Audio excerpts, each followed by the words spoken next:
Good morning students. आज हम चंदन Hindi पाठमाला class third में थर्ड चैप्टर पढ़ेंगे। ये हमारा थर्ड चैप्टर है सुखी आदमी की कमीज। बहुत समय पहले की बात है। राजनगर राज्य में शिवम नाम के एक राजा राज करते थे। उनके पास सब कुछ था, लेकिन वह सुखी नहीं थे। वह यह नहीं समझ पाते थे कि खुश कैसे रहा जाता है। उन्हें यह लगने लगा कि वह बीमार हैं, जबकि वह बिल्कुल स्वस्थ दिखाई देते थे। राजा के आदेश पर देश भर से एक अच्छे वैद्य बुलाए। देखो तो बच्चों, बहुत साल पहले की बात है, बहुत पुरानी बात है। राजनगर नाम का कोई राज्य था, कोई एरिया था। वहाँ पर एक शिवम नाम का राजा राज करता था। उसके पास सब कुछ था, लेकिन वो फिर भी खुश नहीं रहता था। उसको ऐसा लगता था कि उसको कोई बीमारी हो गई है। पर सब लोगों को देखकर वो ऐसा ही लगता था। सब मंत्रीगण सोचते थे कि राजा तो स्वस्थ दिखाई देते हैं, लेकिन फिर भी राजा के आदेश पर राजा ने हुक्म दिया कि जाओ, देश से अच्छे वैद्य बुला कर लाओ। तो राजा के आदेश पर देश भर से एक अच्छे वैद्य बुलाए गए, लेकिन कोई भी उनका इलाज नहीं कर पाया। अंत में एक बुद्धिमान वैद्य ने राजा का मर्ज पहचान लिया। उसे एक युक्ति सूझी और उसने राजा से कहा, हे महाराज, यदि आप एक रात्रि के लिए किसी खुश व्यक्ति की कमीज पहनकर सोएं तो आपकी यह बीमारी दूर हो सकती है। अब जो वैद्य था, बुद्धिमान वैद्य था, उसने तो इलाज बता दिया। अब देखते हैं राजा क्या करते हैं।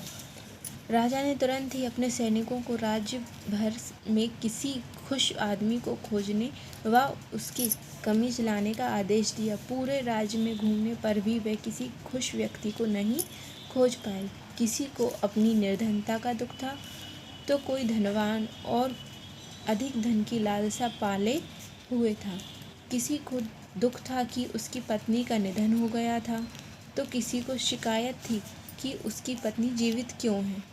किसी को संतान न होने का दुख था, तो कोई संतान से दुखी था। वस्तुतः सभी जन किसी न किसी दुख से दुखी थे। कहावत भी है, नानक दुखिया सब संसार। ये एक कहावत है। सभी सैनिकों को राजा ने भेजा पूरे राज्य में कि जाओ, कोई तो एक खुशी व्यक्ति मिलेगा, कोई तो सुखी इंसान मिलेगा, उसकी कमीज लेकर आना। क्योंकि वैद्य ने ऐसा कहा था। तो सभी जो सैनिक थे वो जाते हैं, राज्य भर में ढूंढते हैं, लेकिन कोई ना कोई किसी न किसी बात से दुखी ही मिलता है। उनको कोई खुश इंसान नहीं मिलता है। तो चलिए, तभी सैनिक लोग लौट रहे थे। तभी सैनिकों को नगर के द्वार पर एक भिखारी मदमस्त लेटा हुआ दिखाई दिया, जो अपनी मस्ती में सीटी बजा बजा कर हंस हंस कर गाना गाता हुआ लोटपोट हुए जाता था। वह अत्यधिक प्रसन्नचित्त जान पड़ता था। प्रसन्नचित्त यानी बहुत खुश जान पड़ता था। सैनिक उसके पास रुकते हैं तथा उसका अभिवादन करते हुए कहते हैं। अभिवादन यानी स्वागत करते हुए कहते हैं। सैनिक उसके पास रुकते हैं, उसका स्वागत करते हैं, अभिवादन करते हैं, अर्थात नमस्कार करते हैं। करते हुए उससे कहते हैं, ईश्वर आपका भला करे, आप काफ़ी प्रसन्न दिखाई देते हैं। भिखारी ने कहा, हाँ, मैं बहुत खुश हूँ और मुझे किसी बात का कोई दुख नहीं है। सैनिक उस भिखारी को पाकर बहुत अभिभूत हो गए थे। अभिभूत यानी बहुत ही प्रसन्न हो गए थे। उन्होंने उससे कहा कि यदि वह एक रात के लिए अपनी कमीज हमारे महाराज के लिए उधार दे दे तो वह उसे 100 स्वर्ण मुद्राएं दे देंगे। यह सुनकर वह जोर जोर से हंसते हंसते लोटपोट हो गया। फिर किसी तरह अपनी हंसी रोकी।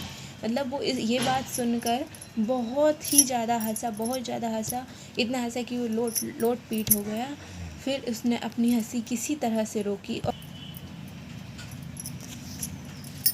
रोकते हुए बोला कि मैं अवश्य ही अपनी कमीज दे देता, पर मेरे तन पर कोई वस्त्र ही नहीं है। राजा को रोजाना का ब्यौरा दिया जाता था, जिससे वह यह जान सके कि दुनिया में कितना दुख व्याप्त है। जब सैनिकों ने यह समाचार दिया कि उन्हें एक व्यक्ति मिला है जो पूर्णतः प्रसन्न व संतुष्ट है, लेकिन उसके तन पर ढकने को वस्त्र ही नहीं है। तब राजा जीवन के गूढ़ तत्व को समझ चुका था। गूढ़ तत्व यानी रहस्य, कि जिंदगी में हमारे पास में सब कुछ होना आवश्यक नहीं है। हमारी चिंता ही क्या होती है, हमारे दुख का कारण होती है। उसको पूरे टाइम चिंता लगी रहती थी अपने राज्य की, अपने परिवार की, इसीलिए वह राजा खुश नहीं रह पाता था। उसके पास सब कुछ था लेकिन फिर भी वह खुश नहीं था।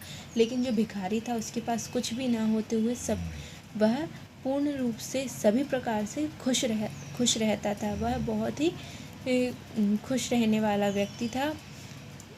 वह अपने व्यर्थ के भ्रम को छोड़कर जनता की भलाई में लगा गया। अब राजा व प्रजा दोनों ही सुखी थे, यानी कि वह अपने अब जो भी उसके मन में चल रहा था कि मैं बीमार हूँ या मैं सुखी नहीं हूँ, ये सब चीज़ें व्यर्थ की यानी निरर्थक बिना अर्थ की चीज़ों से उसका जो भ्रम था वो हट गया। और उसने फिर अपने राज्य की अपनी जनता का जो भी अपना समय था वो अपनी जनता, अपनी राज्य की प्रजा के लिए फिर प्रजा की भलाई में लगा दिया। अब राजा व प्रजा दोनों ही सुखी थे। तो ये हमारी एक कहानी थी जिसका नाम था सुखी आदमी की कमीज। आशा करती हूँ आपको ये कहानी पसंद आई होगी बच्चों। इस कहानी से हमें शिक्षा मिलती है कि हमें व्यर्थ की चिंता करके दुखी नहीं होना चाहिए। हमेशा खुशी रहने का प्रयत्न करना चाहिए। व्यर्थ यानी निरर्थक, जिसका कोई अर्थ नहीं है, वो वैसी चिंताएं हमें नहीं करनी चाहिए। हमें भविष्य की चिंता छोड़कर हमें हमारे वर्तमान पर ध्यान देना चाहिए। चलिए बच्चों, तो हमारा चैप्टर कंप्लीट होता है। अब आप लोगों का काम है कि आप ये जो बुक में शब्दार्थ लिखे हुए हैं इनको अपनी कॉपी में नोट डाउन करें, ठीक है। और इसके बाद का जो एक्सरसाइज है उसकी मैं एक PDF बना दूंगी, जिसे कि आप लोग अपनी कॉपी में क्वेश्चन आंसर्स हैं जो सेकंड चैप्टर के क्वेश्चन आंसर भी मैंने PDF बनाई है। तो आप लोग अपना सेकंड चैप्टर भी कंप्लीट कर लेंगे। और ये थर्ड चैप्टर के क्वेश्चन आंसर की भी मैंने PDF बना दी है। तो बच्चों, आप लोग उसको भी अपनी नोटबुक में नोट डाउन कर लीजिएगा। And thank you, have a nice day.